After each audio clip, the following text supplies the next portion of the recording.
Boa noite, Júlia Camacho da Botafogo TV, parabéns pela vitória. Queria que o senhor falasse sobre essa primeira vitória no comando do Botafogo, fizesse uma avaliação e também falasse sobre o segundo tempo do Botafogo. A gente viu algumas mudanças. Queria que você falasse o que você falou com os jogadores, o que você achou que o Botafogo fez para poder ser mais ofensivo nesse segundo tempo. Obrigada. Boa noite. Acho que é um jogo daqueles jogos em que a equipa vai crescendo com o jogo. Não entrou bem, de facto, a equipa entrou mal no jogo. Eu também entendo e disse aos jogadores que o mais importante neste momento é preocupar-nos em ganhar, obviamente em pôr o nosso jogo em prática, mas quando não conseguirmos, como eu costumo dizer, quando não vai no talento, vai no querer, vai na personalidade e vai na raça. E de facto a equipa apercebeu-se que não entrou bem no jogo, mas também não se desesperou, esperou pelo momento de estabilizar, de entender. Uma outra movimentação na nossa pressão que falhou, que permitiu que o Juventude tivesse mais bola. Fomos acertando, os jogadores foram acreditando e fomos começando a ganhar bolas na pressão, fomos começando a circular um bocadinho com mais paciência, porque, a exemplo do que aconteceu no Chile, a nossa circulação não está ao nível do que eu quero. Eu acho que a circulação, quando nós não podemos acelerar, não temos que acelerar. Eu entendo a vontade dos jogadores em chegar rápido ao golo, mas nós temos que encontrar o momento e o espaço exato para chegarmos ao golo. E às vezes queremos entrar em zonas onde não é possível e onde não temos vantagem. Essa vantagem só se ganha quando circulamos a bola com paciência, com critério, movendo o bloco adversário por dentro, por fora, a bola entrar por dentro para fazer saltar os jogadores e na largura para fazer movimentá-los horizontalmente. E até isso foi melhorando. Acabámos por fazer o golo no momento, se calhar, falando em merecimentos, que eu não gosto de falar em merecimentos, mas não estávamos tão bem no jogo, mas acabámos por fazer o golo. E o golo tem uma correção em relação ao Chile, outra correção em relação ao Chile, mais gente na área, mais gente a atacar espaços, mais gente a ser agressiva na área, porque só assim é que consegues fazer golos. E depois no intervalo, de facto, houve correções posicionais, estávamos a abrir espaços que permitia que o Juventude circulasse mais a bola mais tempo do que aquilo que nós queríamos, estávamos a saltar na pressão em momentos errados, diferentes, descoordenámos-nos aí, mas começámos a melhorar na posse, na construção, na circulação, a ter mais critério e a ter mais paciência. E a outra coisa em que nós temos que melhorar também, que eu percebo que às vezes, e muito bem, o John faz isso muito bem, entendo quando pode sair apoiado e quando não pode, mas eu acho que há ali momentos em que a gente pode sair mais vezes e estamos a abusar muito da bola longa, apesar do Igor ser um campeão, não só da Libertadores e da Série A, mas é um campeão a jogar e daquilo que faz no trabalho de segurar bolas, de bolas pelo ar, aquilo que ele ajuda a equipa, sendo como a saída de emergência da nossa fase de construção. Mas creio que ainda podemos melhorar nisso e o nosso segundo golo é um exemplo disso. O nosso segundo golo é uma jogada que começa lá atrás e vai jogando da forma como eu gosto e quero, quando é possível fazer-se, que é eliminar adversários através das superioridades numéricas e progredir em velocidade, gerando e continuando a gerar superioridades numéricas até chegar com vantagem à área e depois definir bem. Outra coisa que hoje nós tivemos melhor que no Chile e com o Palmeiras foi a definição, o último passe, mas também teve a ver com a ocupação mais massiva de zonas de finalização. Portanto, estamos em crescimento, a verdade é essa, não há tempo para isso, mas nós temos que crescer a jogar, é isso que estamos a fazer. Não fizemos uma exibição que me deixe mega satisfeito, mas fizemos uma exibição foi em crescendo, de menos a mais e ganhamos. E isso para já é o mais importante, é ganhar, porque as coisas depois com o seu tempo surgirão. Renato, aqui ó. Boa noite, tudo bem? Olá. Você explicou que houve... Você é? Tiago Veras, Rádio Tupi. Tiago? Sim. Olá, Tiago. Que houve correções, né, posicionais, e o time cresceu muito no segundo tempo. Sim. Foi uma coisa bem visível. Mas eu queria falar, além do coletivo, do lado individual. É natural que existam algumas comparações de quem saiu e quem está chegando agora e que o tempo, né, de sequência para cada jogador, cada um vai desempenhar de uma certa maneira. O Arthur foi muito bem hoje, melhorou. O Santi entrou bem e melhorou. O Jair na zaga foi muito bem também. O Savarino melhorou, o Cuiabano, mas até em relação a esses, que são posições que foram jogadores que do ano passado, Bastos hoje está fora por um outro problema, e Luiz Henrique e Almada que saíram, foram sensacionais. A segurança individual desses atletas para eles e para a sequência do trabalho coletivo também, montagem da equipe. E a pergunta era, em base de? Da melhora coletiva desses jogadores, por exemplo. Individuais, perdão, desses jogadores. Mas é o que eu digo, é o trabalho coletivo que vai potenciar as individualidades, eu não vejo de outra forma.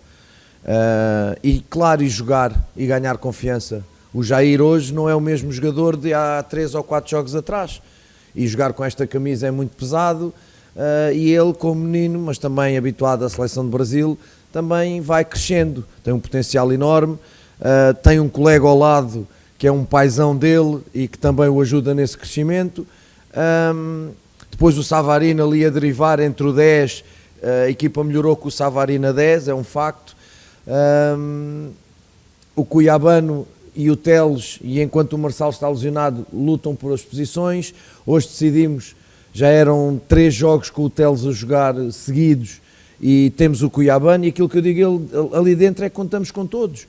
Em determinados momentos, em determinados jogos, eles têm que entender, e se eles querem contrariar as minhas escolhas, é no treino, e é o que fizeram hoje. Os que entraram muito bem e contribuíram, e vão dar dores de cabeça positivas ao treinador. Portanto, aquilo que nós temos que ir fazendo é perceber coisas que não estão a funcionar, esse é o nosso trabalho, perceber durante o jogo, fazer uma leitura das coisas que não estão a funcionar, corrigir, e quando corriges e dá certo, obviamente dá certo porquê? Porque essas correções permitiram que as individualidades crescessem dentro de um coletivo, e de facto fomos mais coletivos, fomos mais perto daquilo que eu quero no segundo tempo do que no primeiro, isso não há dúvida nenhuma. E contar com o crescimento, o Newton é um menino que também chegou a este clube depois de fazer uma temporada muito boa o ano passado, e temos Alain para jogar, e temos muita gente. Eu quis dar minutos ao Mastriani porque terça-feira o Igor não poderá jogar, temos o Juan que não foi convocado, que é também uma opção para 9, enfim. O plantel é grande e é vasto, e eles vão ter que fazer o trabalho deles para me convencer quem é que vai jogar e quem é que não vai jogar. Portanto, eu fiquei satisfeito essencialmente com isso, com as mudanças que fizemos, o coletivo melhorou. Mas também é para isso que nós cá estamos. Não é nada de especial, esse é o nosso trabalho. Às vezes acertamos, outras vezes não. Ajudar os jogadores dentro das suas características. Portanto, é mais um jogo. E terça-feira é outro, o tempo é pouco, quase não podes ir ao campo trabalhar.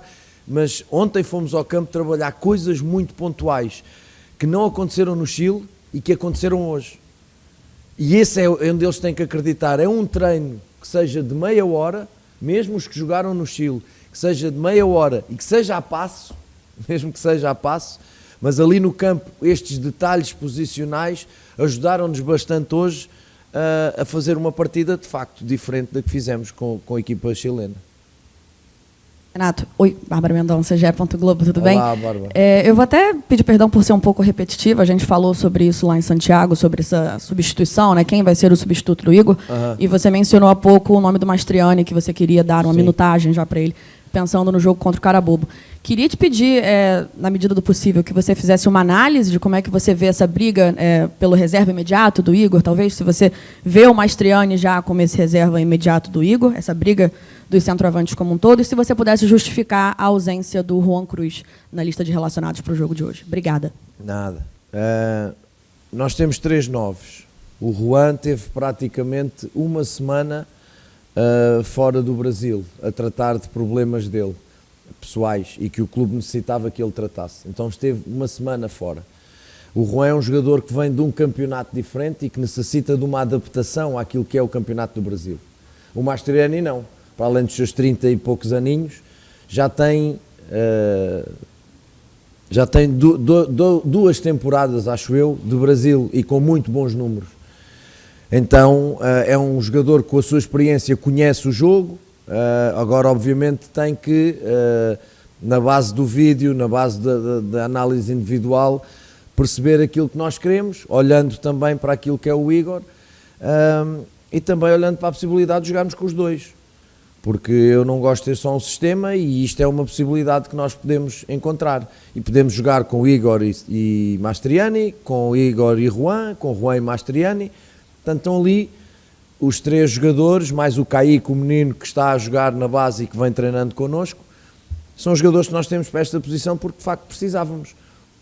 Não há aqui tema sobre o Juan é mesmo uma questão pessoal e acrescentando a isto é um tema de adaptação de um campeonato completamente diferente do Brasileirão e que ele vai ter que aos poucos perceber essa adaptação. Ele tem qualidade, senão não fazia os golos que fez e não o tínhamos ido buscar só porque sim. É um jogador que, há jogadores que necessitam de adaptação, há outros que não. Portanto, é um tema de escolher entre eles ou poder jogar com os dois ao mesmo tempo. Boa noite, Anderson Boa noite. Bruno do Botafoguista. Eu queria saber sobre essa mudança de formação tática que você realizou para o segundo tempo. Uhum. E assim, deu para ver, né, a fluidez, que ganhou mais fluidez. Então, assim, se você acredita que essa formação ali, 4-2-3-1, né, se isso é o melhor para fazer performar esse time, ou se isso vai conseguir dar a melhor cara do Paiva para o time, etc. Anderson, né? Anderson, eu não tenho uma bola de cristal para te dizer. Agora, claro que eu recebo indicações, indicadores do jogo, indicadores do treino. Eu tenho ali o Savarino e o Patrick naquela posição 10. O Savarino teve uma lesão, eu tenho que me preparar para colocar ali alguém caso o Savarino não possa jogar, não consiga jogar. Eu vejo que o Patrick tem condições para jogar ali, mas jogou muito pouco ali na sua carreira. Ele é mais daqueles dois, dos 4-2, dos 2 meias, que ali estão à frente da defesa. Ele tem mais essa capacidade de ver o jogo de frente e ter chegada. Mas eu também quero estimulá-lo para coisas novas, porque ele teve uma fase muito boa na sua carreira, depois teve uma fase menos boa, e se há uma coisa que ele tem é qualidade, e se há uma coisa que eu gosto é de recuperar jogadores com qualidade, e ele tem essa qualidade, e eu estou a estimulá-lo para poder jogar ali, sabendo que ele pode jogar mais atrás, e sabendo que o Savarino também me dá essa opção. Então hoje tentei jogar com os dois. Para quê? Para ter a criatividade do Savarino na posição 10, mas jogando mais na posição de extremo, mas jogando mais por dentro, não tão aberto, deixar o corredor para o lateral, e que o Patrick ajude naquele triângulo do meio campo, seja no ir e no vir, no poder chegar. Ele hoje não conseguiu rematar, até lhe dei umas duras no início porque ele estava muito estático e muito entregue à marcação, e eu até lhe perguntei se ele queria uma cadeira, disse-lhe mesmo, porque ele tem que se movimentar e tem que sair das marcações. Ele, como 10, coringa, como vocês dizem aqui, ele tem que desbloquear o jogo, e para desbloquear o jogo ele tem que ser mais móvel do que aquilo que foi. E melhorou e foi crescendo ao longo da primeira parte. Depois é um jogador que a sua pouca utilização nos últimos tempos também leva a que ele entre em fadiga mais rápido. Por exemplo, com o Palmeiras ele jogou muito bem, mas saiu com queimbras. E quando o pusemos no Chile, nós tínhamos indicadores físicos de que era algo arriscado colocá-lo a jogar. Mas ele, quando está neste patamar, se tu não o estimulas para ir um bocadinho mais acima, ele vai estar sempre neste patamar. Então arriscámos para o levar outra vez a jogo. E depois do jogo do Chile, os níveis de cansaço já não eram tão grandes, tão evidentes. Significa que ele subiu mais um passo. E hoje outra vez. Portanto, o que eu acredito, sei bem na minha cabeça, onde os jogadores performam melhor. Quando tiver a equipa toda a 100%, sei bem onde os jogadores performam melhor e sei bem qual é o sistema ou sistemas através dos quais, nesta ou noutra situação, me podem render um melhor jogo. Hoje não é possível, vão-nos faltando também algumas peças, e hoje é o que eu digo, não podes jogar tão bem, ganhas. E hoje voltámos a ter momentos bons, voltámos a ter momentos não tão bons, mas isto faz parte. E nós estamos em crescendo. Agora, terça-feira, dar nova resposta, ver se conseguimos entrar bem no jogo, para dar mais um passo para a frente, entrar bem no jogo, ser mais contundentes, não dar tanta bola e tanto espaço ao adversário, porque há uma coisa que hoje, acima de tudo, me deixou muito satisfeito, que essa é a cara das minhas equipas em questões defensivas, que é, quando acertámos a pressão, o Juventude não conseguiu jogar. fazia 2, 3 passos e perdia a bola. Então nós temos que perceber os timings e temos que perceber o timing de ir à bola e o timing de saltar para a pressão, coletivamente. Porque na primeira parte, o que é que estava a acontecer? Alguns jogadores estavam a saltar para a pressão e outros estavam a ficar em bloco e a equipa estava a partir-se. Então este tipo de acertos que vamos ter que fazer, por exemplo, na véspera do jogo com o Carabobo aqui, na segunda-feira, outra vez posicional, quase a passo, é agora, é neste momento, e é assim que se vai trabalhando em função deste calendário pesadíssimo que nós temos. Portanto, não jogando bem, ganhando. Mas eu tenho na cabeça onde é que os jogadores jogam melhor e quais são os melhores sistemas para esta equipa performar em condições. Boa noite, tudo bom, Renato? Meu nome é Pedro Ramos, da Sintonia Esportiva. Eu tive a oportunidade de entrevistar alguns torcedores fora do estádio, perguntando sobre seus trabalhos prévios, antes do Botafogo. Metade ou não conhecia o senhor, ou conhecia o trabalho do Bahia, que, de acordo com os torcedores, não foi um trabalho muito bom. Eu quero saber o que o senhor pretende, além da estreia da Libertadores perdendo, para quebrar essa desconfiança e esse desconhecimento do torcedor botafoguense acerca do seu trabalho, e também se você tem alguma referência tática de outros trabalhos recentes seus que você gostaria de replicar também no Botafogo. Obrigado. É assim, replicar trabalhos... boa tarde, boa noite.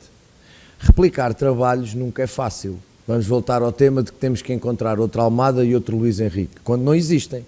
Não existe outra Almada nem outro Luís Henrique. Temos que encontrar jogadores para essas posições, com características idênticas, mas diferentes, e nós temos que fazer a equipa jogar em função dos que chegam. O Arthur não é um Luís Henrique e o Santi não é um Almada, nem nunca irão ser. A mesma coisa se passa comigo. Eu não posso replicar trabalhos quando as realidades são completamente diferentes. Como é que as pessoas querem comparar o trabalho do Bahia quando eu chego a uma equipa que acaba de subir da Série B para a Série A, que contrata 25 jogadores, não é? E que me exigem que seja o ano zero e que construam uma casa de tijolo a pós-tijolo do nada, porque foi do nada, ok? E as pessoas queriam o quê? Ganhámos um baiano que não se ganhava há 3 anos e que só ganharam agora com o elenco. Porque se o elenco fosse como é agora, não tinham contratado o que contrataram hoje. Porque hoje jogam 2 ou 3 daquele tempo e no banco não está quase nenhum. Mas a culpa é do Paiva. Mas o Paiva tranquilo, porque o Paiva faz o seu trabalho em consciência e sabe o que é ser treinador e preparado para levar pancada. Mas já que faz a pergunta, esta é a minha visão das coisas, ok? Portanto, comparar o Bahia com o Botafogo, quando eu chego ao Botafogo tenho um elenco montado que acaba de ganhar só a Libertadores e o Campeonato Brasileiro e as pessoas querem comparar. Não é comparável. É pena que as pessoas não tenham visto trabalho no Toluca. Ou não tenham visto no Independiente del Valle, um clube que nunca tinha sido campeão e que foi campeão connosco. Não sendo um grande do Equador. Portanto, isto é a vida do treinador. O treinador hoje ganhou. Mas se para a semana não ganhar, eu disse em Portugal uma frase que é: o treinador tem a validade menor que um iogurte. Porque é de 3 em 3 dias. Ao fim de 3 dias, toda a gente se riu em Portugal como aquele senhor se está a rir.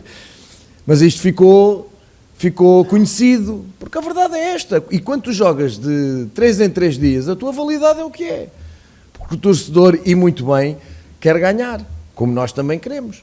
Portanto, a forma de... Primeiro, a explicação para que as pessoas percebam o contexto. Porque eu, para avaliar alguém, tenho que contextualizar, não é? Não pode ser... não, porque o Pep Guardiola no Manchester City não pode ser avaliado como o Pep Guardiola quando começou na equipa B do Barcelona. Ou pode? Não pode, não é? Portanto, eu também não me estou a comparar com o Pep Guardiola, atenção, mas estou a dar estes exemplos. Então, esta é a trajetória, esta é a minha visão das coisas. Com aquele elenco, um baiano, com aquele elenco atingimos a melhor marca da Copa do Brasil, porque o clube nunca tinha chegado às semifinais. O máximo que chegou foi às quartas. Nós chegámos às quartas e fomos eliminados nos penaltis em casa do Grêmio. Podíamos ter batido a melhor marca. Depois no Brasileirão é o que é. És exposto porque isto é uma dificuldade brutal. Ganhar jogos no Brasileirão, seja a quem for, seja onde for, é muito difícil. Disse isso ali dentro. O discurso aos meus jogadores. Okay? Portanto, como é que eu vou contrariar esta desconfiança? É muito simples. Ganhando. e jogando melhor, e jogando cada vez melhor. E quando não jogar bem, ganhar, e ganhar jogando bem, e quando não ganhar, pelo menos tentar jogar bem. Este é o desafio para convencer as pessoas. E no final, porque isto é uma trajetória muito longa, no final, trazer taças para aqui. Jogando mal, jogando bem, ganhando 1-0, ganhando 5-0, trazer copas, trazer taças para aqui, que é o que o torcedor quer e é o que nós queremos também. E a direção quer. É a única forma que eu tenho de convencer o torcedor. E acho que o torcedor hoje já viu coisas muito interessantes da equipa, não está satisfeito. Eu vou-me juntar a eles, também não estou nada satisfeito. É muito difícil eu estar satisfeito. Não me lembro na minha profissão um dia que eu tenha estado satisfeito. Contente é uma coisa, satisfeito é outra. E eu gosto da exigência da torcida, gosto que eles desconfiem do meu trabalho, porque o meu objetivo é, com o meu trabalho, convencê-los. Eu sei daquilo que sou capaz, eu sei do que o staff e a equipa técnica que trabalha comigo é capaz, e mais que isso, sei o grupo de jogadores que está ali dentro, sei toda a envolvência diretiva das pessoas que trabalham dia a dia, desde o posto médico, da parte médica, da parte da imprensa, da parte diretiva. Eu sei, começo a perceber o porquê de tantas vitórias ultimamente. Portanto, é só integrar, fazer parte deles e vamos para a frente. Renato, boa noite. Leonardo Pereira, do portal Jogada 10. Nas últimas... Desculpe. Leonardo. Nas últimas duas coletivas, você chamou a atenção para erros que o Botafogo vinha cometendo no último terço, né? Seja por a decisão errada, um passe errado, a conclusão contra a Laú, você puxou a orelha do time dizendo que faltou até a finalização, não cobrou gols, mas cobrou finalizações. O placar de 2-0 hoje e o número de conclusões que a equipe apresentou durante esse triunfo sobre o Juventude responde aos teus anseios, e qual é o grau de evolução no Botafogo nessas 3 partidas sob o seu comando, partidas oficiais, porque você já tinha comandado o time no amistoso contra o Novo Horizontino. Obrigado. Leonardo, a melhoria traduz-se em números, porque foi 0 golos com o Palmeiras, 0 golos com a U, e hoje fizemos 2. E hoje, para além de fazer 2, corrigimos uma coisa que nós não tivemos no Chile, que foi posse de bola estéril, ou seja, posse de bola sem efetivamente terminarmos as jogadas em finalização. Nem isso conseguimos fazer, em especial na segunda parte. Temos só 2 oportunidades praticamente claras de gol, que é uma do Santi no segundo posto e é aquele movimento de facão do Igor que o goleiro defende. Não temos muito mais. E é muito pouco para uma equipa que quer ter posse. Então, eu acho que hoje há uma clara melhoria. Há uma clara melhoria nas definições, no último passe. Há uma clara melhoria porque esse último passe gerou finalizações, e depois houve finalizações no posto, houve finalizações na trave, o goleiro defendeu, mas claramente melhorámos nesse aspecto. Volto a dizer, podíamos ter feito mais golos, se calhar também podíamos ter sofrido um golo, possivelmente, mas há passos, há evolução, para mim é claro, há evolução, e a evolução está clara nos números. Fizemos 2 golos, não tínhamos feito nenhum golo em 2 partidas, mas tínhamos feito golos nos amistosos, 3 ao Cruzeiro e 3 ao Novo Horizontino, que é para não haver aqui estigmas, que a equipa não faz golos. Agora, eu tenho que perceber o porquê é que não fazemos, e esta correção foi muito importante. Outra vez, ontem, aqui quase a passo, fazer entender como é que definimos melhor as jogadas, e aquilo que eu respondi, creio que à Bárbara, não foi à Bárbara, foi ali àquela colega, foi colocar mais gente nas zonas de finalização. Não pode gerar volume e cruzares para a área e está lá um jogador. Isso não pode acontecer numa equipa que quer ganhar. E, portanto, nós nisso melhorámos claramente. E, professor, parabéns pela vitória, Alan Santos, do BTB Esportes. Olá, ainda Alan. falando sobre peças, o Botafogo gastou cerca de 500 milhões nessa última janela. O senhor não fez parte do planejamento porque acabou chegando no final dessa janela. Surgiu um nome durante essa semana sobre Cauli. O Rogério Ceni foi muito contundente ao dizer que ele não está à venda. Quero saber se é o nome agrada o senhor, se entrou em contato com o jogador e se ele chegaria para agregar. Eu, antes de assinar pelo Botafogo, fui ao Charla, e no Charla falei, Charla Podcast, e falei sobre o Cauli. O Cauli é um jogador que eu pedi muito no Bahia, que foi uma lista de jogadores que o Cadu me apresentou, o Cadu Santoro, e o Cauli estava lá.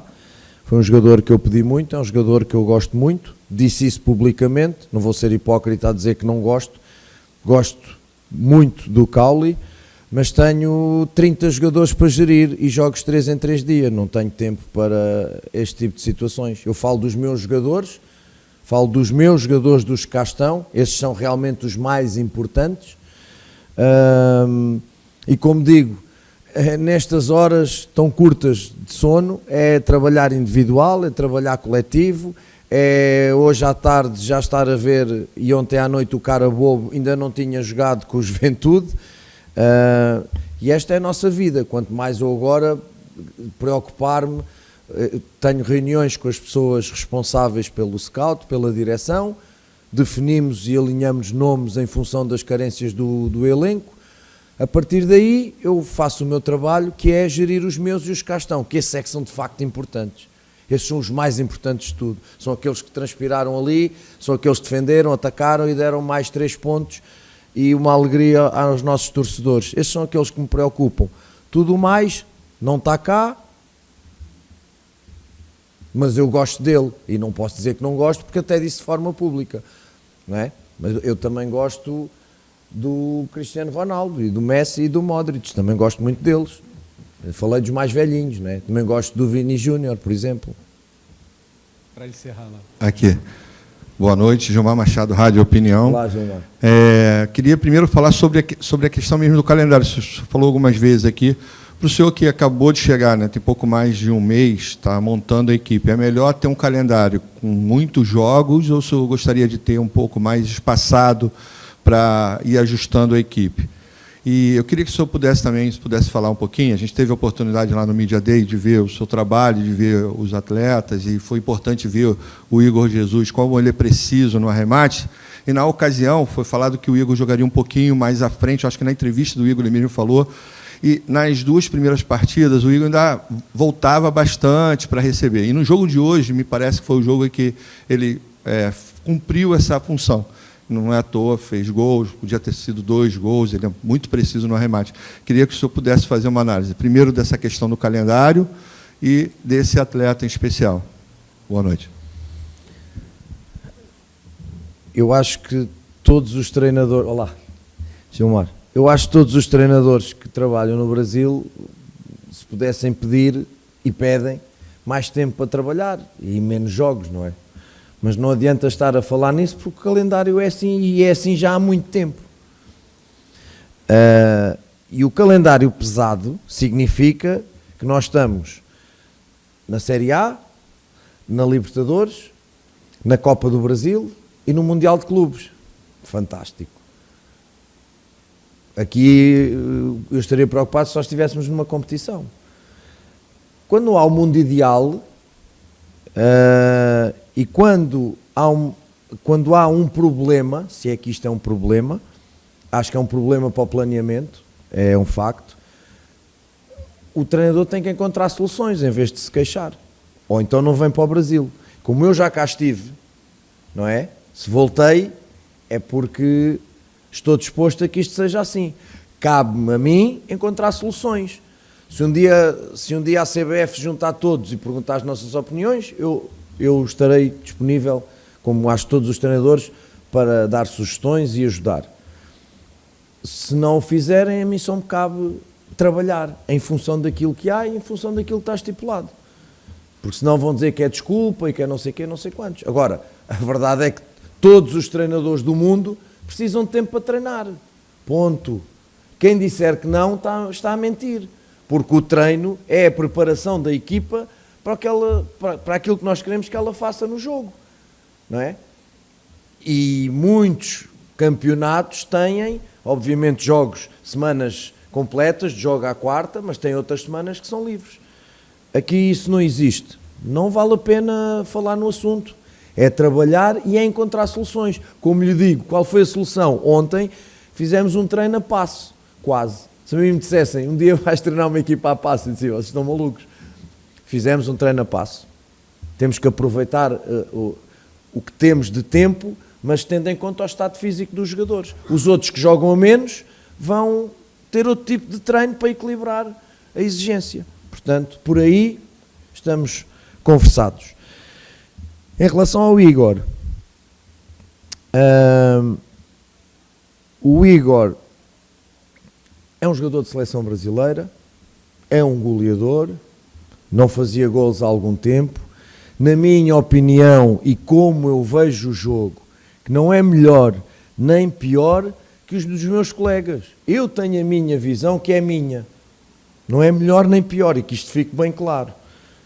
Eu tenho nos meus sistemas táticos um conceito de que o meu 9, se é 9, se é finalizador, se é centroavante, tem que estar na zona onde ele de facto é efetivo.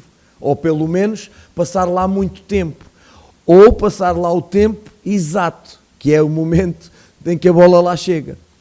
Portanto, ele pode ser um jogador completo como o Igor é, defensiva e ofensivamente, fazer o trabalho que ele tem que fazer quando a bola está longe da área, criar condições para que ele possa ajudar a que a bola se aproxime da área.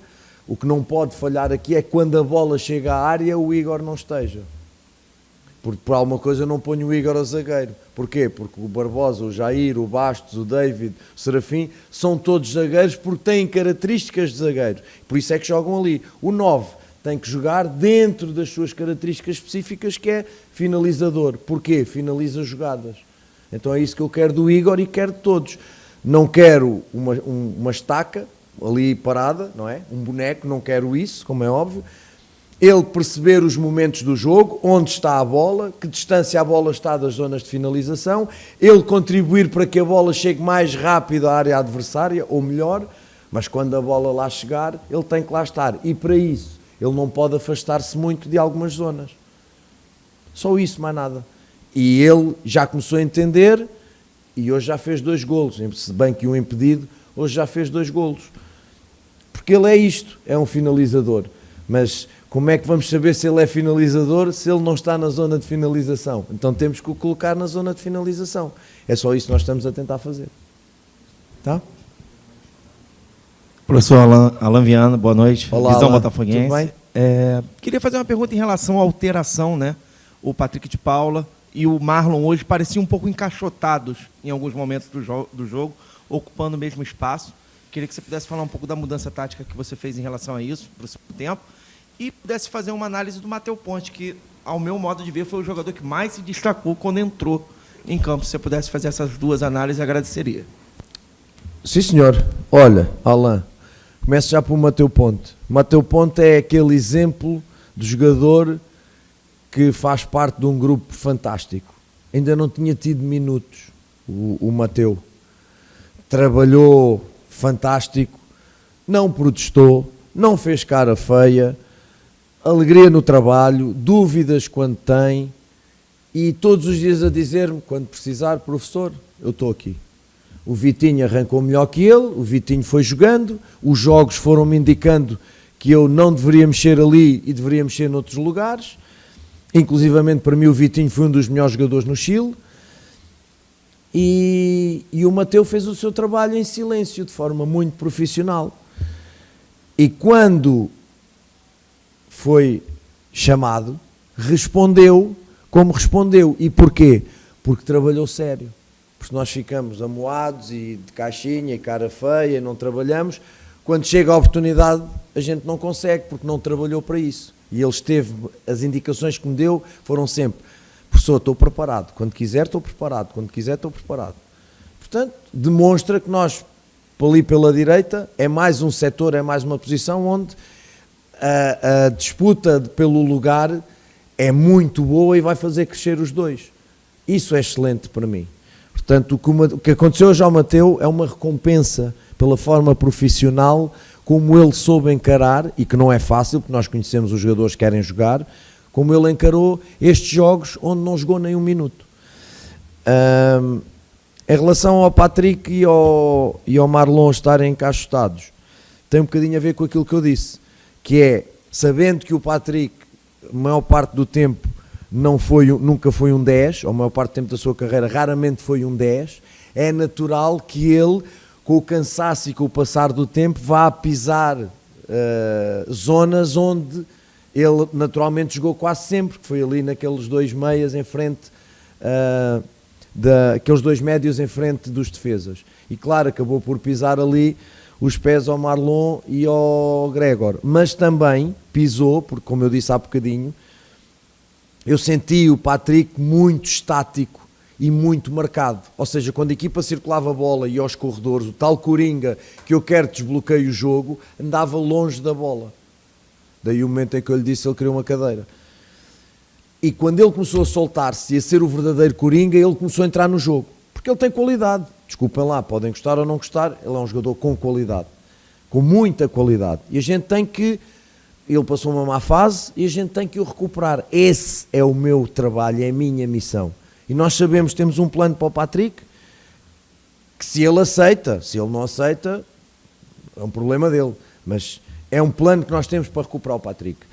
E, de facto, eu sei perfeitamente quando o Savarino vai para 10, quando entra o Santi e fica ali Santi, Savarino e Arthur, eu ponho 3 jogadores de características muito boas, agudas, de chegar, de 1 contra 1, de passe, de saber jogar entre linhas, de saber jogar perto da área. É uma habilidade que eu quero dar ao Patrick, enquanto estou privado de um Savarino a 100%, porque o Savarino veio de lesão. E é com isto que nós temos que jogar. Hoje joga o Cuiabano porque o Alex precisa descansar um pouco, sai o Vitinho porque já eram 3 jogos completos quase do Vitinho e porque o Ponte me dá essas indicações. Tirei o Igor também porque já são 3 jogos seguidos e trabalha que nem um campeão, como ele é. Portanto, é este mover e este mexer que é o meu trabalho. Às vezes sai melhor, outras vezes não sai. Hoje melhorou, felizmente, mas não me surpreende que tenha melhorado. E eu vou continuar neste plano com o Patrick, seja a testá-lo mais à frente, seja a poder utilizá-lo onde ele quase sempre jogou a vida toda dele. Mas os desafios de treinador para jogador são um bocadinho isto e eu vou continuar com isto.